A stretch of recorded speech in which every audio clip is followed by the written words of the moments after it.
Good day. My name is Dr. Boyce Watkins, and today Tichina Arnold from Martin, actually asked a question on Twitter that really got my attention. I shout out Tichina Arnold. I think Tichina, I've followed her on Twitter for a while. She's a very smart Black woman. She asked a question that really caused a lot of conversation and set some Black women off. Got some people real mad. So get comfortable, buckle up a seatbelt. We're going to get started on drboycetv.com right now.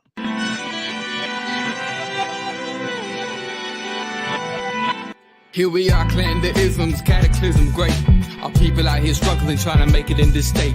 Everybody out here doing it, but we the ones who late. Now family, we the ones who gotta delegate. Get that money in the power, never be fake. Stick to cosign for 3. What did he say? Create jobs, support our own. Educate the same and buy back your home. Got 3 degrees, triple 10. 3 PhDs, now we on the CNN. DBTV, let's talk about negligence. Ignorance is bliss, but we can turn it to intelligence. Believe none of what you hear, half of what you see. Let's break it down here on Dr. Boyce TV. Here we are. Hey, what's going on, guys? Welcome to drboycetv.com, the home for intelligent Black people. My name is Dr. Boyce Watkins, and I believe in the B1 philosophy. I'm here for the Black community. I'm here because I think that our community deserves to have smart conversations where we talk about the issues that matter for us and we put ourselves at the top of the priority list. It's called the B1 culture. If you agree that we need to educate our kids at the highest level possible, put a hashtag B1 in the chat. If you agree that Black wealth is also Black power, put a hashtag B1 in the chat. If you believe that loving the Black woman should be a top priority, put a hashtag B1 in the chat. If you believe that supporting the Black man is important for our community, put a hashtag B1 in the chat. I want to say hello to Shayna and Jamie and Felicia and Kevin and Miss Danya and Kevin B. Shaw and Keith and Justin. Shout out the city you're from. Let me know what city you guys are from. I love to see what city you all are coming from. And so let me just let you all know what drove me to do this podcast. I don't have a schedule. I don't know when I'm going to go live. I don't know what I'm going to talk about. I just look at the world and I see what the world tells me to think about. And I saw a tweet from a sister that I followed her for a while. She follows me back, and I have a lot of respect for her. I've never met her, but I like what she does. Her name is Tichina Arnold. She's very talented. She's been in a lot of different theatrical productions, but most of y'all know her from Martin, right? She played Pam in Martin. And Tichina, I'll put a picture on the screen so y'all can see it. And Tichina made some interesting comments about Black men and Black women that I really thought were worth a conversation. And in fact, I'm going to actually follow up with my wife. My wife is a therapist, a couples therapist, and a professor like me. And we do Pillow Talk with Dr. Boyce and Dr. Alicia at boyceandalicia.com. And I want to follow up with her because I want to hear the gender side, or both genders, in terms of what people think about this issue. And so as I move forward, I want to say hello to George out of Atlanta, and I see VMAC out of Long Beach. I think about Snoop Dogg when I see Long Beach. Ebony out of New York. I can't wait to go to New York. We're going to actually do an event in Brooklyn pretty soon. Last time we went to Brooklyn, y'all sold the place out, so I can't wait to see you again. Burlington, North Carolina for Brian. Nicole Thomas out of Los Angeles. I saw Lubbock, Texas. I see Orlando for R.S. Spence.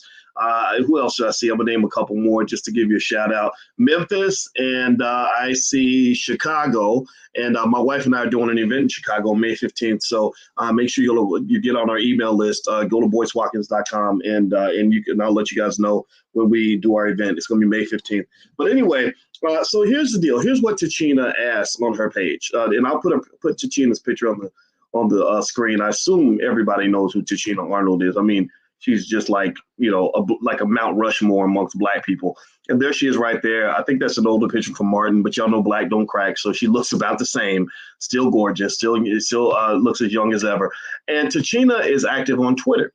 And she came to my attention because Vicky Dillard noted that Tichina is extremely supportive of the B1 culture. In fact, I want to invite Tichina to the All Black National Convention because I like what she's doing. And she asked a great question. I'm going to ask you all this question. I want you to kind of think about it.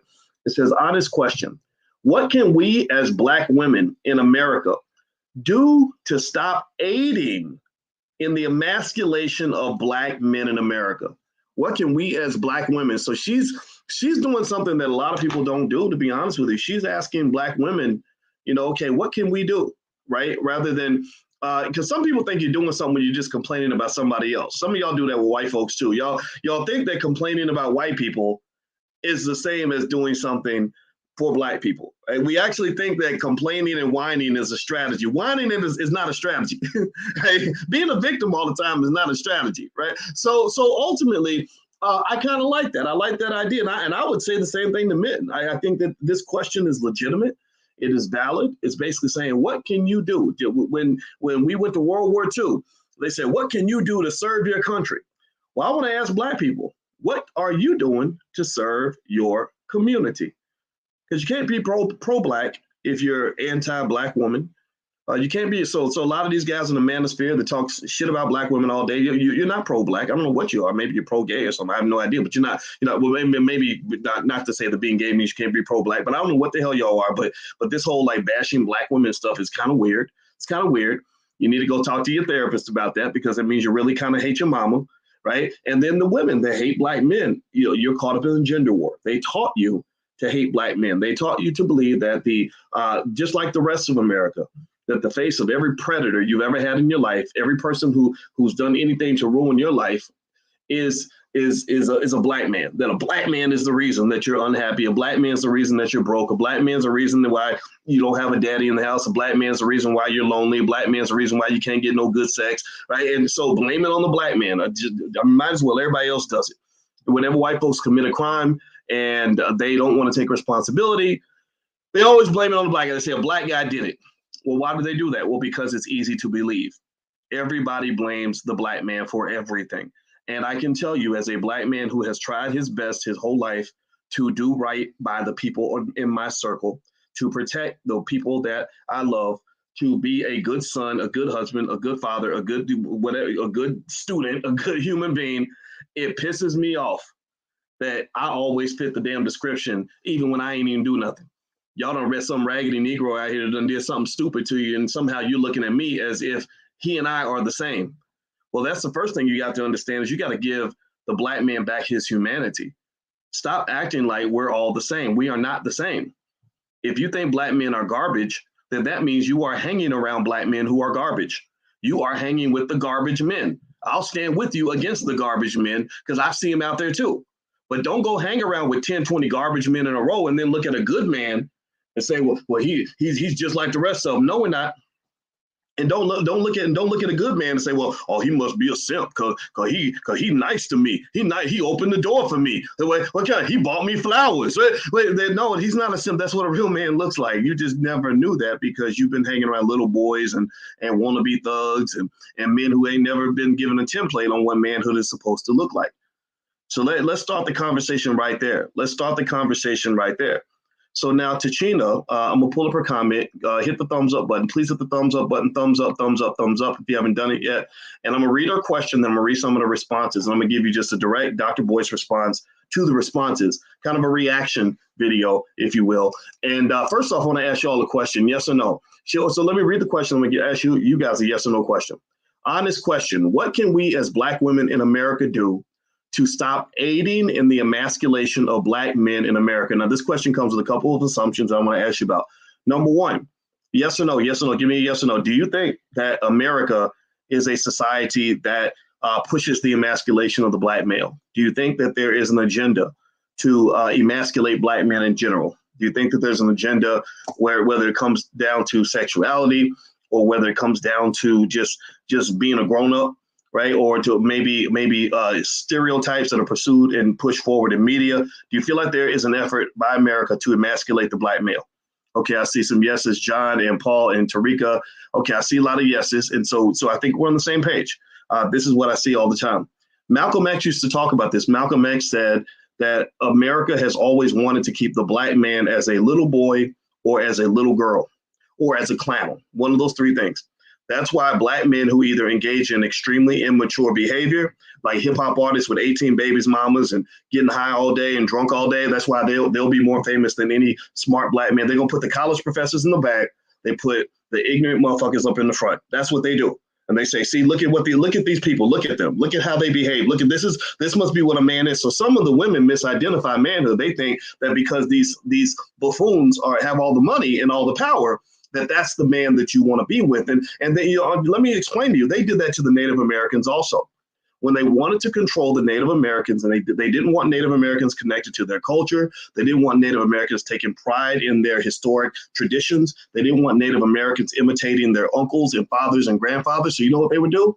They would kidnap the children and take them away to a public school, basically. They would take them away to a special school, and they would tell them, you cannot speak your language, you cannot wear ceremonial dress, you cannot follow any of your Native traditions. We're going to teach you how to behave the way we think you're supposed to behave. So they would create these little clowns, these little clown cones of Native Americans, little artificial fake imitations of what a Native American looks like. They dress him up like a white man. They would prop him right in the middle of the village and give him a whole lot of money so that all the little kids would look up to him and say, ooh, I want to be like him one day. I don't want to be like my uncle who's carrying all the traditions of the family because he ain't got no money. This dude, now he's lit. I want to be like the guy who's lit. I want to be like the guy who's got all the money. So they would start imitating these people. That's how brainwashing works.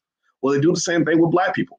The black men that they put on TV, the biggest clowns, the idiots who can't even spell their mama's name, the guys who are engaged in extensive amounts of self-destructive behavior. I've gone through the list before on this podcast. I'm not going to repeat that today. If you ever want to hear a recipe for how a black man can die by the age of 35, go listen to some of this music. Go listen to something. Go figure out. I need y'all to go out here and watch what happens when you're 17 years old and you're getting high and drunk every day, popping Molly's and Percocets every day like Future's telling you to do in every other song. I want you to see what happens to your life when you're out here impregnating every woman within a 100-mile radius, what kind of destruction you're causing in families all across this country. I want you to see what happens when you run around toting a gun, talking about you're trying to get gangster with everybody. Like, I'll shoot anybody. I don't care. Right? I want you to see what happens. How many hundreds of thousands of years they give your dumb ass in prison when they've taught you to basically do every single thing you could possibly do to ruin your life and ruin your family at the same time.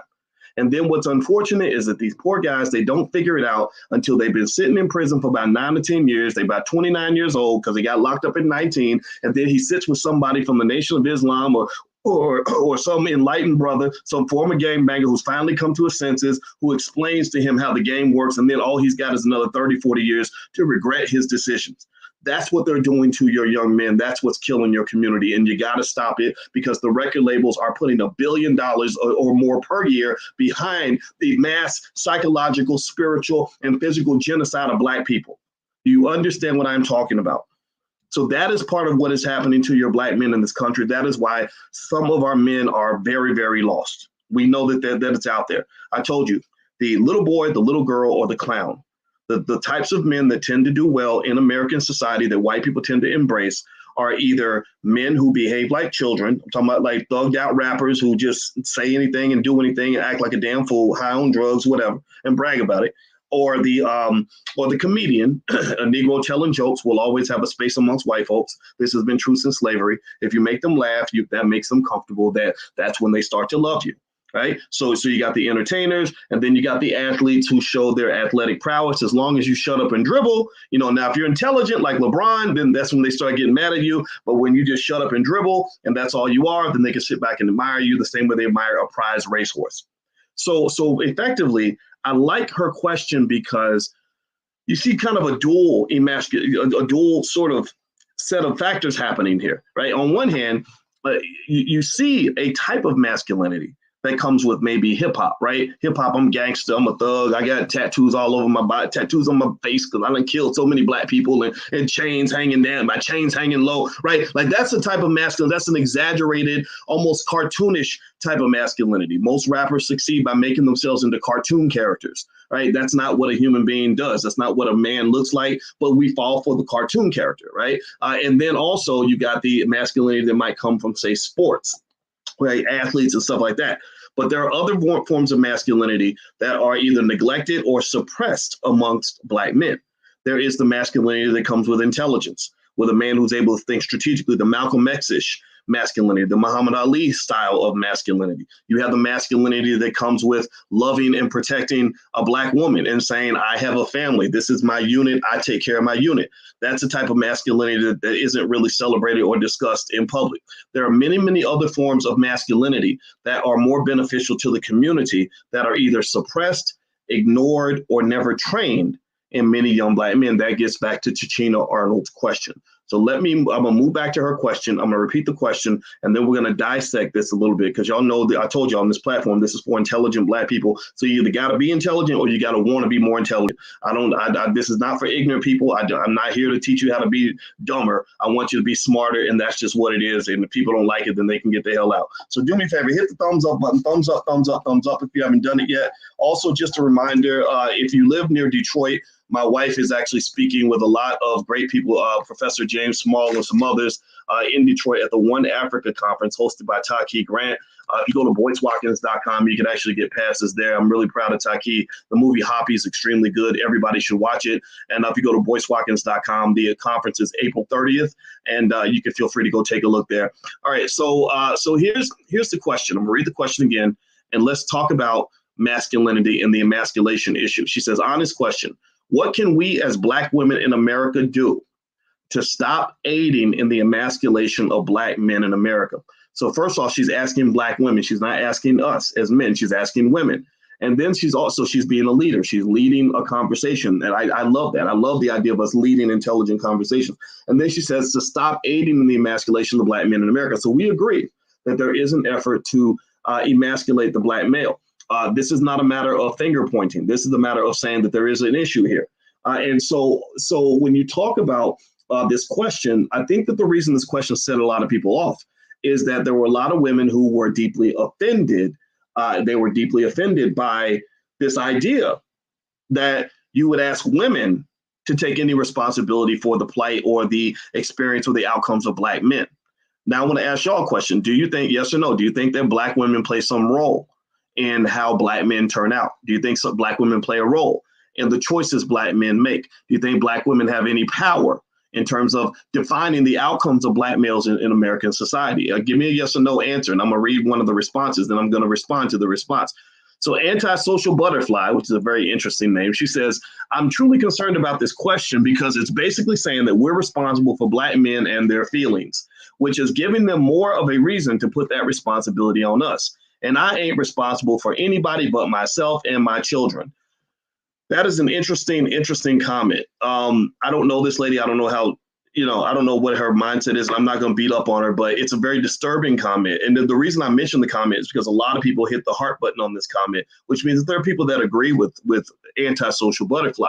Now, the reason that this comment is a problem is because, let me ask y'all this. In America, so let's live under some assumption that the Black woman has no say on the outcome of Black men. That any of now let's separate men. You got the quality men over here. These are the types of men, ladies, by the way, you'll see at the All Black National Convention. These are the men that I invite. And then you got the raggedy men over here, the guys that were going to get you pregnant and run as soon as you get a positive pregnancy test, the men who ain't trying to get up and do nothing for themselves, men ain't trying to read a book unless you put a gun to his head, right? So you got the raggedy here and you got the quality over here. All right, so let me ask you all this. In America right now, who is more likely to be the dominant parent in the life of a young Black male? Who is most likely to be the parent that ends up raising that little boy into adulthood? Is it the man? Are most of the children raised in a home where there's one man running the house? Or are most children raised in a home where the mom is running the house? Right? It's going to be the mother. 76% of all Black children, unfortunately, grow up in a household where there is a mother, but there is no father. Now, this does not blame the mothers. I've seen a lot of men in the manosphere. I hope y'all stop doing this shit where you're blaming women for being single moms. Now, mind you, we know that there's a lot of work to do. We know that there are some mothers who literally run off any man that they possibly can. But at the same time, we know that there are men who run away from any sign of responsibility. So I think that it's very strange when you have a child that was created by two people, right? Two people were fucking that night, right?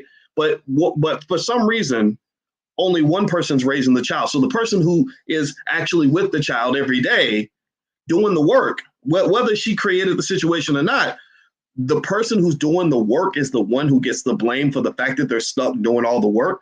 That's extremely, extremely weird, right? And I've heard men say, like when I married my wife was technically a single mom, and they were like, why would you marry a single mom? And I was like, what's wrong with single moms? But your mama was a single mom. Like, why would, that's what's hilarious, is that a lot of guys who say you should never, ever date or marry a single mom were raised by a single mom.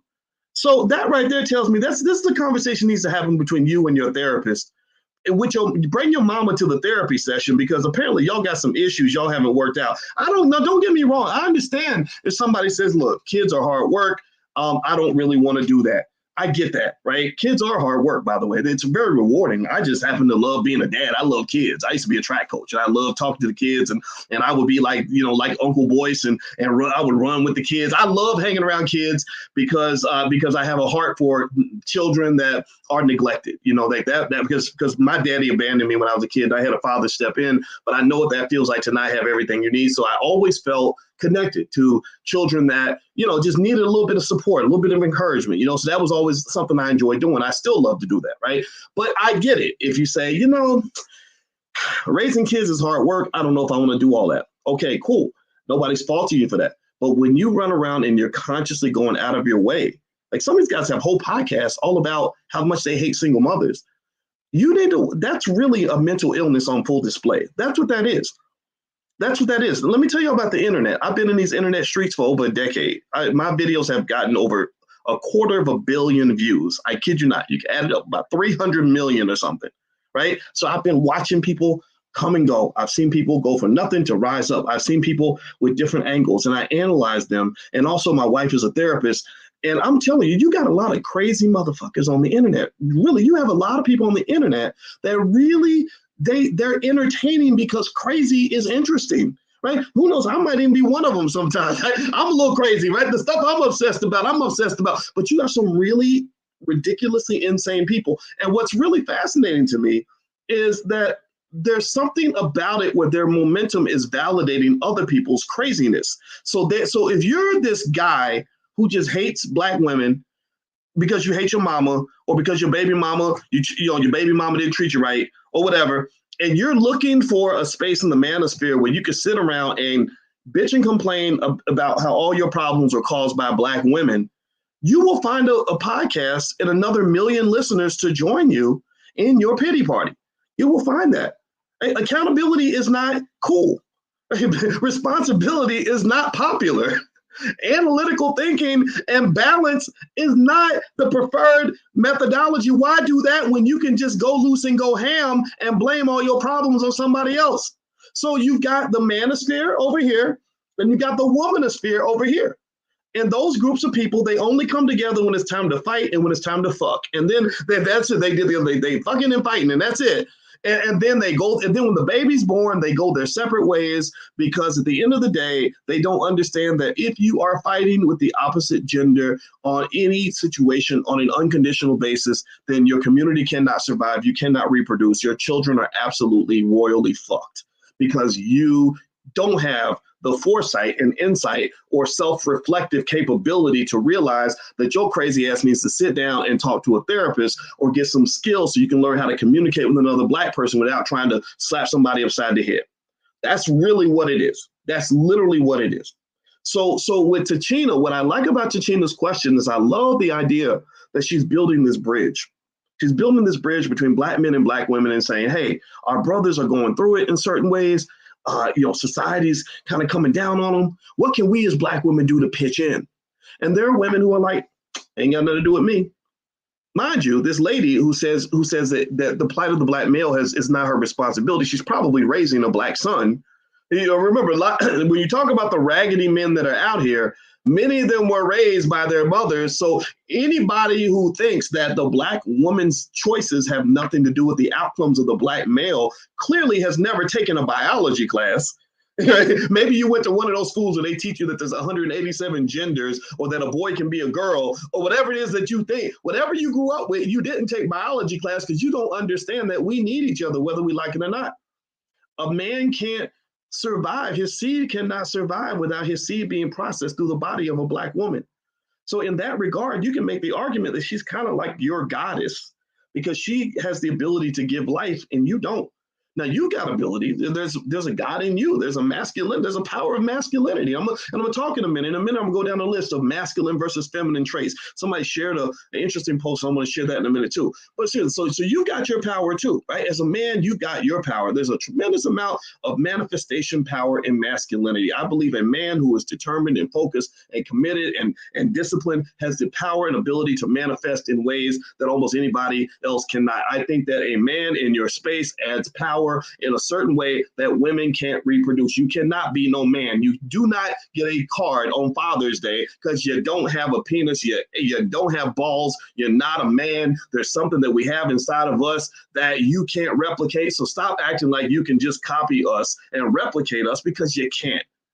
You have just as much ability to be the father as I have of being the mother. There are things that my kid's mother brings to the table that I can't replicate. And she does it every day. Every day, my wife gets with my daughters and she does things with them and works on things with them and talks to them in a way that only she can bring with that goddess-like power she has as a feminine being. So I really wish, at the very least, those of us who are mature and responsible, who actually are pro-Black, because if you're anti-family, you're not pro-Black. Just go become a Klansman or something, because you can't say you're pro-Black, because you're literally creating the kind of energy that will lead to the destruction of the Black race. So again, if you have that sort of energy, you're being genocidal, because you're literally pushing away Black women or pushing away Black men, which you need to reproduce healthy children so that your species, so your group can survive. And you're not doing that because you're sitting in the manosphere hating on every Black woman that moves, or sitting over here with these mean ass Black female feminists, right, who done took in all these weird toxic energy from white women, and you hate your men. So no, you're not gonna reproduce. Maybe you're gonna die old and alone as a man or a woman, and because nobody's going to want to be around you because you haven't dealt with your shit. You think you're the shit, but really you are shit because you've never confronted your shit.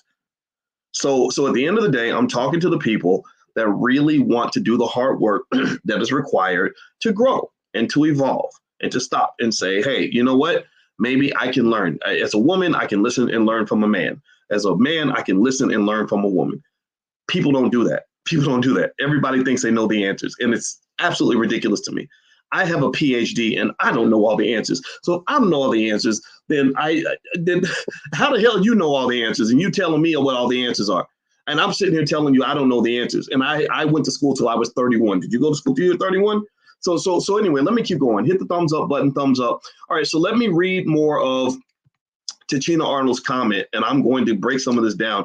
All right, so here's another point. Let's see, somebody else said, it's crazy how Black men are responsible for protecting y'all, but y'all have no obligation toward Black men. One-sided social contracts never work. Are y'all interested in renegotiation? Because if y'all don't owe us, it goes both ways. I don't want that. Do you? Okay, so that comment, I do agree with that comment, because that comment's basically saying that everything needs to be a two-way street. And this idea that you want something and you're not bringing anything to the table, spiritually, psychologically, or otherwise, then that makes that person bad for a relationship. And so I think that that's more of a personal thing, right? When you're talking about picking and choosing, right? You can't generalize an entire group of people. It's almost impossible to do. So you talk about picking and choosing. I would encourage you to pick and choose people who are going to understand the nature of reciprocity, the nature of give and take, not the nature of take and take. And I'm not going to drill too much into that, but that's what I'm seeing there. Now, Erica Lachey, who I like Erica Lachey, she's really smart. She says, first of all, kudos to you for having the heart to even ask this. I believe combating any media, music, or conversations that try to reframe what our men are without their consent is vital, and refusing to support any behavior that encourages emasculation. I agree with that 100%. Y'all don't understand, these record labels are not your friends. They are promoting images of Black men that are getting you shot in the street, not just by police, but also by other Black men. And ultimately, they're promoting images that are not pro-family, that are not beneficial to Black people. Now, let me read something. Somebody, her name was Jael, Jael. I don't know her last name, but she sent this list of masculine and feminine traits. And I want to share this with you all so that you can maybe, in terms of getting in touch and understanding your masculine and feminine side, this might be something that helps you. I like this list. I thought it was actually kind of good. I shared it with Alicia, and she didn't seem to have a problem with it. So I'm going to read some masculine versus feminine traits to you. and it's on the screen. So she says feminine, and now this is not absolute, but this is interesting. This is a kind of a benchmark framework to start with. Okay, so I'll mention the feminine and the masculine. I see feminine, or excuse me, I see dependent, independent, emotional, non-emotional, collaborative, competitive, vulnerable, strong, nurturing, dominant, self-critical, self-confident, accepting, rebellious, empathetic, logical, creative, analytical, caring, ambitious, nurturing, brave, generous, assertive, free-spirited, innovative, encouraging, straightforward, humble, arrogant, passive, aggressive. Okay, now I don't like all the masculine traits entirely. I think that I think that dominant can have a connotation that's not beneficial to people in the group. I think that if you always need to dominate and you have no ability to be collaborative on any level, I think that implies a type of insecurity and emotional imbalance.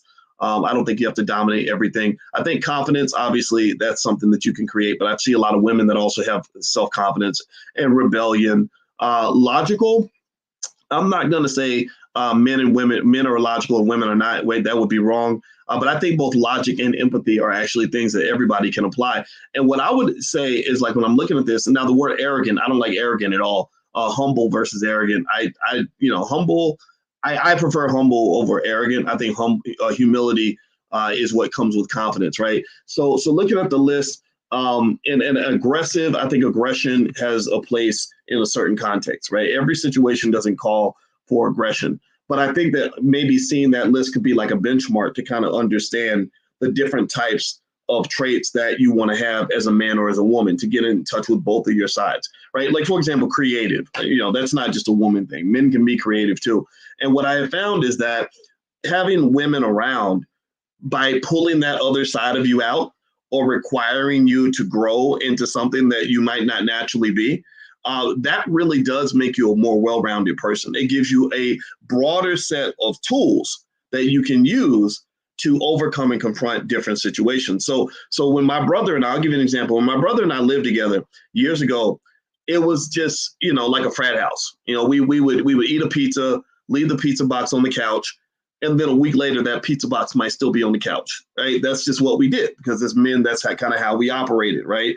And then I started dating somebody at the time, and she came over and immediately started cleaning everything up and became disgusted with the way things looked around their house, right? So now as a husband, I can't do that, right? I can't live that way anymore, right? But I have my man cave where I'm allowed to kind of do what a guy does, right? And what I think is really missing for sure in terms of why people don't take that responsibility is, I think you really got to consider, and this is related to wealth, by the way, in case you wonder why I talk about relationship stuff, it's because it's directly related to wealth. Again, if you can't build families and build communities and live in a collaborative, cooperative fashion, you can never build wealth.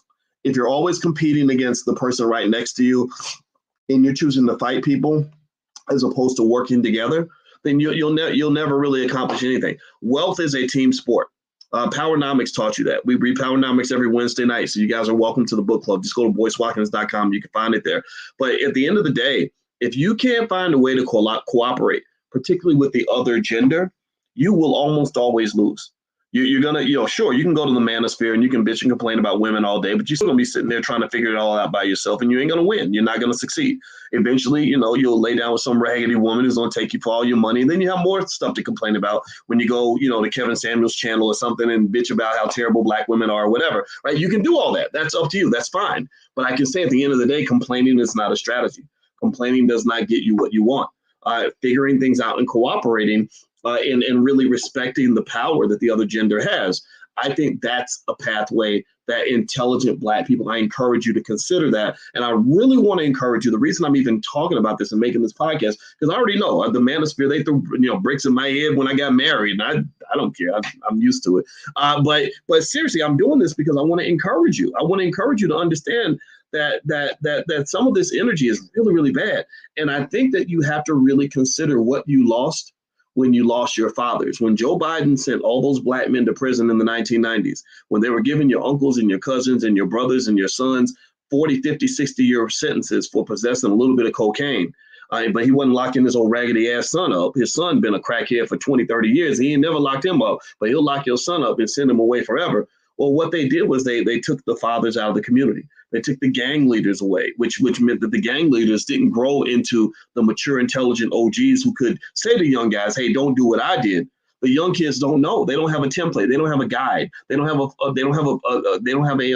a tent post. They don't have anything to compare themselves to say, okay, this is where I want to be 10 years from now. They're not even looking 10 years from now. They're thinking they may not even live past the age of 25.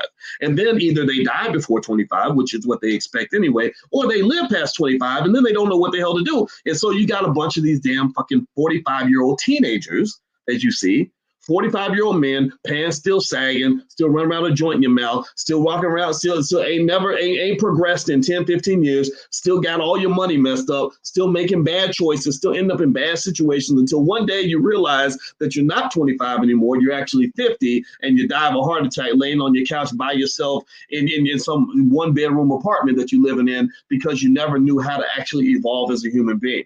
Nobody was there to kind of nudge you along.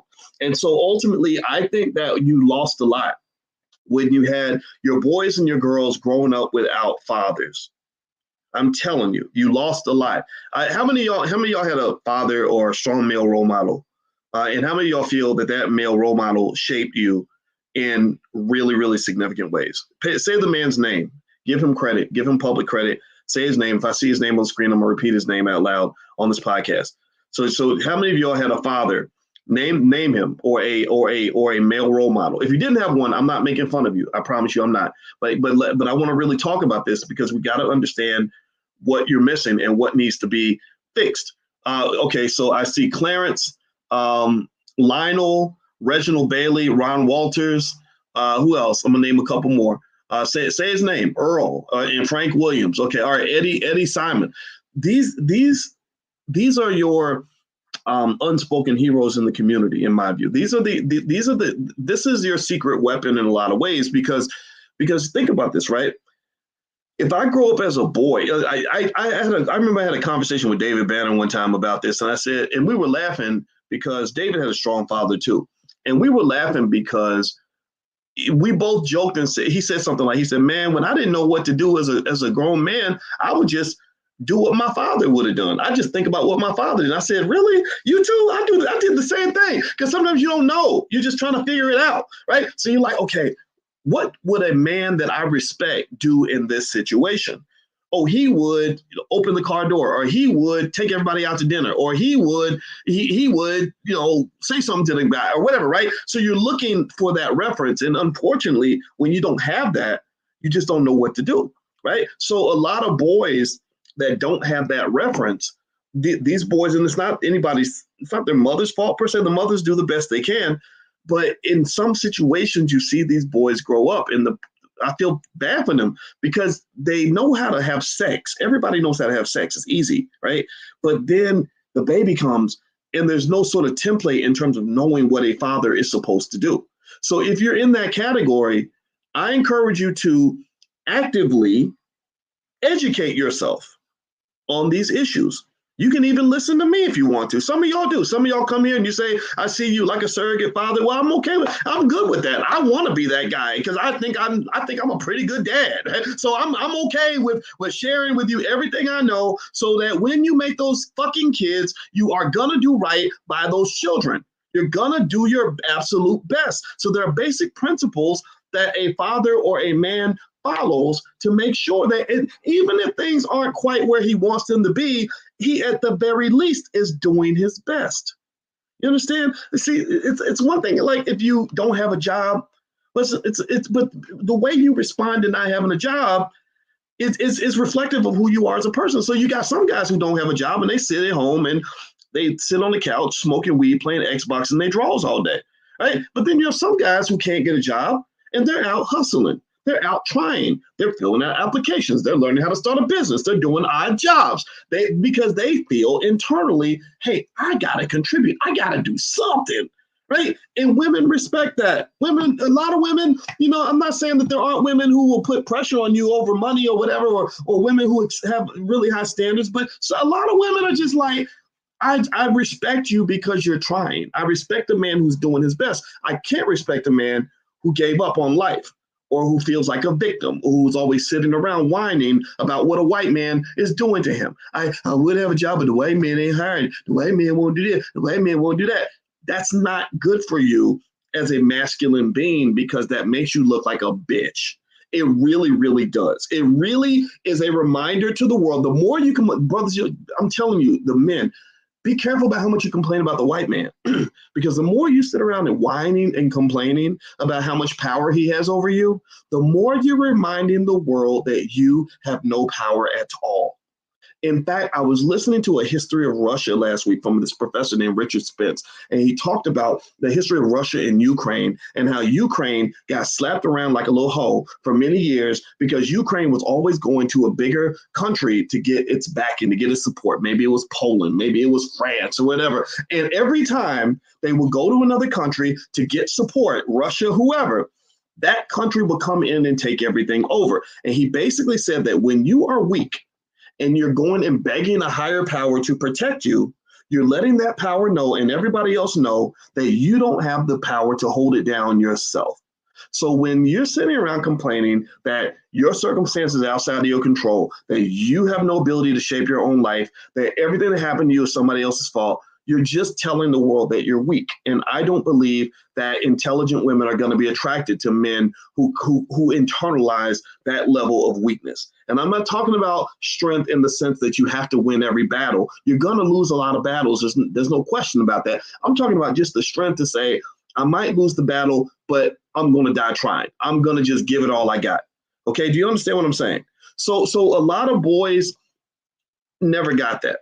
Right? Maybe their mothers, some of them, their mothers felt guilty because they didn't have a daddy. So they coddle the shit out of these little kids because the nature of a woman in most cases, in many cases, in my view, is that of a nurturer. You nurture him. You love him, right? That's what my mother did for me. My mother nurtured the hell out of me. If it wasn't for my father booting me out of the house, who knows? I could still be living in my mama's house. I don't know, right? But my father was the one who stepped along and said, no, get out. You got to go, right? Go figure it out. Right. And so ultimately, a lot of these boys, you're throwing them out there like rotten fish into the lake. So you're throwing these rotten fish into the lake.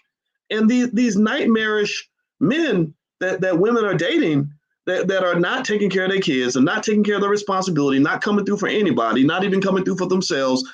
These were created by whatever was happening at home. Whatever they got at home, that's what, or didn't get, that's what shaped them into who they are. Right? So ultimately, it just is a piece of little, Uncle Boyce advice. I hope it's okay if I give some Uncle Boyce advice. Let me know if it's okay. I would really encourage you, when you interview somebody to date you, like interviewing for a job, I would really ask questions about how they were raised, what the template was. If they were raised with a template of manhood that embraced intelligence and hard work and responsibility, then that's probably the kind of man you're going to get. I have a wife. My brother has a wife. If we started acting raggedy like some of these motherfuckers do, my father would be on the phone saying, what in the fuck are you doing? What is wrong with you? My father would be on the phone like, no, this is not how I raised you. This is not what we do in our house. That's what I would get. Now, think about this now. Imagine if I had a mother who excused everything I did. Right? Every stupid thing, every mistake I made was somebody else's fault. Or, oh, it's that girl he married. She's just mean to him, and that's why he acting like this, right? That's where you get those men to sit around and complain about women all day, right? Their mama's probably sitting there with them and say, oh, but the reason that he can't keep a job, and the reason he always broke, and the reason he always getting in trouble, and he got hooked on drugs because the girl was mean and she didn't understand him. I had a relative like that. I had a relative who was literally just like the absolute worst husband that a human being could be. And I remember listening to his mother talk about him, and his mother blamed every single thing he did on his wife. And I was sitting there thinking, all his wife is doing is sitting at home getting cheated on. All she's doing is waiting for his drunk ass to come home every day.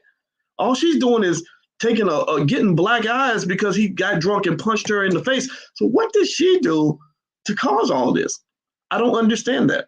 So ultimately, a lot of times that template, that blueprint is extremely important for parenthood. Now, What the girls are losing, in my view, the gain that the girls get, I think, by having their mothers is that they're getting consistent mentorship, a consistent role model who's always watching every single move and making sure they do, pull your skirt down, do your homework, wash the dishes, fix your hair, right? They're getting a constant guy. So a lot of women are kind of on point because their mother was on point and their mother demanded that of them. And I think that's amazing. That's one of the reasons why you see Black women excelling when it comes to education, just getting degrees and on top of degrees, on top of degrees. Black women are the most educated group of people on earth. What's interesting too, though, is that Black women are also the most religious group of people on earth. Did y'all know that? Or group of people in America. Did y'all know that? I don't know if y'all knew that. And my theory, again, humbly speaking, here's Uncle Boyce. I hope that's okay if I share this. My theory is that a lot of the religion comes from family tradition, but also from this idea that somehow there's this pastor sitting in the middle of the church who's kind of unfortunately become the pimp of the pulpit. And he's sort of guiding all these women and unfortunately convinced many of them that the only type of man they should pick is a man who is equally yoked, right? A man who will go to church like them. Well, a lot of men, a lot of masculine men are not going to go sit in that church with you and give all their money away to some dude that they know is using that money to go pay for his Cadillac or buy or put into the building fund or buy himself a private jet. A lot of men aren't going to do that, right? So ultimately, the other interesting thing that you have to observe is that a lot of mothers told their daughters implicitly and explicitly because of their own pain that you don't need a man, that you got to do this all by yourself. And that strength that you're giving them, which is built on a type of pain, right? Pain creates strength. We go through pain and we fight back and then we become stronger as a result of that. But that strength that comes from pain becomes overwhelming. That's why Black women have the highest rate of depression of any group of people in America, but they just have, it's like walking pneumonia. They can function. It's functional depression, but they're still feeling it because the shit's hard, right? It's hard doing everything by yourself, right? And so that strength that comes from pain becomes incredibly overwhelming. And it also creates a space where, unfortunately, sometimes some of the women, unfortunately, become repellent of quality men. You repel these men because you haven't taken the time. No one ever told you to take the time to acknowledge the fact that a man likes to be needed. He likes to be wanted. He likes to hear, I need you. I want you around. Me and the kids, we love you, right? We'll make sacrifices to be with you, right? So when people are telling you don't compromise, don't settle for nothing, they're telling you basically to stay single for the rest of your life. Because I can tell you as a married man, I am settling every goddamn day of the week. Every day. If you give me 10 things, 10 situations that happen in a given week, let's say, about 8 of those things, I'm not getting exactly what I want. I have to settle. Because you know why? Well, because being part of a group means you have to learn how to compromise. And that's not easy. That's a skill that requires you to sit back, be patient, be quiet. When you can't, you got something to say, but you can't say it. And you got to, figure out how to get a little bit of what you want and give up a little bit and be able to get, it's hard. It's a game you have to want to play. It's a game you have to be committed to. If you're not committed to it, like if you're not committed to this whole idea of family, that's like, think about that, trying to go and start a family when you're not committed to all the trade-offs and compromises and sacrifices necessary to maintain the family. That's like trying to start a business when you don't want to do no motherfucking work. You want to start a business and build a business that's making $100 million a year, and you don't even want to go to work. How the hell are you going to build a business when you don't want to go to work? You don't want to go to business school. You don't want to take no classes on nothing. You don't want to work with a team at all. You're not going to build anything. You're not going to build anything. You're going to be a sole proprietorship. That's it. It'd be just you by yourself forever. So ultimately, that ability to be collaborative enough to function and operate in a space where other human beings are involved requires you to, one, you got to value the presence of those other human beings. So if I'm constantly telling myself I don't need no man, or if I'm a man who says I don't need, F these hoes and we don't love these hoes and all this other crap, then nothing's ever going to work because I don't even value you. I don't even value your presence. So how are we going to have a relationship that requires me to actually make sacrifices to keep you around? And then second of all, the lack of skill, not growing up in the house. So let me tell you, I'm going to tell you the little superpower my parents gave me. I sat there and I watched my parents stay married for 47 years. I watched them and I saw my very strong father, Vietnam veteran, who's actually killed people. Like, this ain't no punk. This man is he was a very, very, you talk about that toxic masculinity. He has some of that. And I saw this man become as gentle as a pussycat when it came to serving the wishes and needs of my mother. My mother has a power over him that no other woman has ever had. And he met a few women back in the day. I also saw my mother dealing with my father in a way that would probably have pissed off most white feminists. Most white feminists would have told my mother to kick him out of the house and do it all by yourself because you don't need him because he's raggedy, and don't think about the kids. Don't think about how it affects anybody else. Just put him out of the house. That's what would have happened. But because I saw my mother and father making these sacrifices for each other, I reference that as a husband. When I get frustrated, I don't pack up and walk out the door. I say, okay, let me go walk toward my wife and we're going to figure this out. So ultimately, when you're talking about this gender war, I would argue that this gender war was created by white supremacy. It goes all the way back to slavery. Part of slavery was driven by making black men and black women hate each other, disrespect each other, not care about each other. This is just a continuation of that. It was exacerbated by mass incarceration. A lot of your men got taken down. They sent them away to prison, gave them 100-year sentences. That's why you'll never see me ever voting for Joe Biden or any other Democrat or anybody until they fix that, until they go back and let out 100,000 people from prison. Then I'll fix it. I don't give a shit about one police shooting. Don't get me wrong. Those are big deals, and we should talk about those to a point. But that's not what I'm looking at. I'm looking at the 100,000 people you still got locked up. They got 80-year sentences that you haven't released from jail. You got to fix that because that's where your black families went. So this is a continuation of that, and then it's further exacerbated by the music when they started pushing out Snoop Dogg to say we don't love them hoes, and they started pushing out other imagery of black men that just made us into something that we're not. Then that's another factor that harmed you and harmed your ability to form families. There's so many men that I think are really hurt by experiences they've had. You know, like, for example, we don't acknowledge parental alienation. We don't acknowledge how many men are trying like hell to see their kids and cannot see their children because they're dealing with a black woman who, unfortunately, for whatever reason, ain't listening to nothing he says and is not respecting his role as a father on any level. Not even taking accountability for the fact that she chose him to partner with to have his baby, but won't acknowledge that that's his baby too. Can't acknowledge that.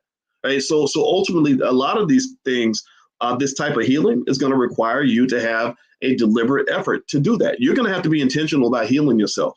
You are, and you have to avoid. You have to socially distance from the virus. You must socially distance from the virus, and the virus is this energy, this very toxic, crazy energy that's out here on the internet.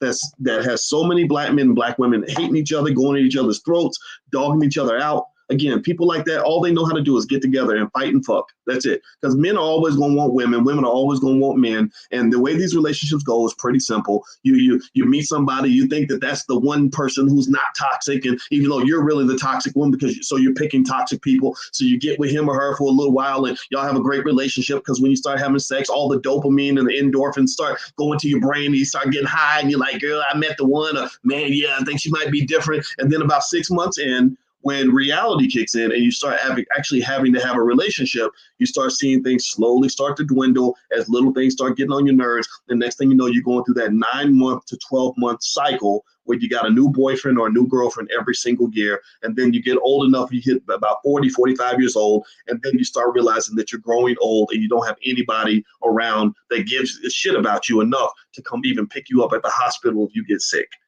And that's a reality I think a lot of men don't understand and they don't know. When you see these rappers dying young, some of them die young because they get killed. Some of them die maybe in their 40s or early 50s because they've been living this rough, crazy, wild life, for 20, 30 years. And they didn't understand that as a man, you're going to get older and you're going to want to have that quality woman by your side. They see no value in that. It's like, why would I do that? Because that's taking away my freedom and blah, blah, blah, blah. Well, next thing you know, you're sitting at home all by yourself. You die of a heart attack. You die in the shower and nobody's there to pick you up because you never invested in human beings at any point in your life. You didn't even invest in your own kids. That's the real investment that happens in this life. I could talk to y'all all day about financial investment. Y'all know that's what I do. But the biggest investment you'll ever make is in your life and in the people that are around you. And it's something you must be conscious about, because if you don't invest in your community, in terms of investing in the people in your community, investing in the men, investing in the women, investing in the children, then you cannot tell me that you are pro-black. You are not pro-black. You are anti-black. You might as well join the fucking Klan because you want black people to perish. If you hate black women and you have all these negative things to say about black women all the time, then you don't want to survive. You don't want black people to live, because you need a black woman to go to the next generation. There's no other way around it. So anyway, that's all I got to say on the issue. Thank you to Tichina Arnold for making that great comment. I recommend following her on Twitter. She's great. Her comments are very, very respectful and kind and decent and quality. And I just, I don't know the lady, but I like what she has to say. And also just a reminder, if you live near Detroit, the One Africa Conference is happening in Detroit on April 30th. My wife is going to speak there along with Professor James Small and a lot of other really great people. I can't remember who else was there. Kaba Khamenei and Malena Karanga and a lot of others are coming. Scheherazade Ali is going to be there. Riza Islam is going to be there. And so if you go to BoyceWatkins.com, there'll be a pass where you can get a ticket there. Also down in Georgia, King Randall's having a great event. I don't have the details of it, but I know I'm speaking there, so I probably need to get the details. I'll come back and give you guys the details of that. That's going to be down in Albany, Georgia. King Randall, in case you don't know, he's about 21 years old. He's doing excellent work. And I love black people that are actually building and getting things done. Those are your heroes, man. Those are the people that are really making a difference in this world. Not the rappers and basketball players, not the actors you see on TV. I'm talking about people like King Randall that are grabbing kids and literally building schools and educating black kids. That's what you got to celebrate. That's what you got to support. So I hope that you pay as much attention to that as you pay to, Will and Jada slapping people at the Oscars and all that other shit. All right. So anyway, guys, that's it, guys. I hope that this conversation was helpful to you. Thank you so much for listening. And I'm going to get on out of here, and I hope you guys have a great day. I'll see you soon. Take care now. Peace.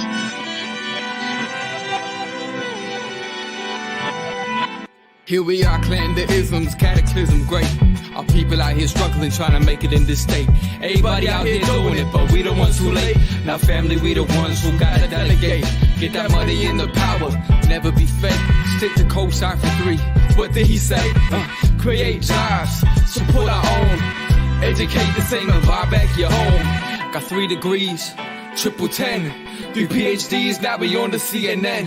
DBTV, let's talk about negligence. Ignorance is bliss, but we can turn it to intelligence. Believe none of what you hear, half of what you see.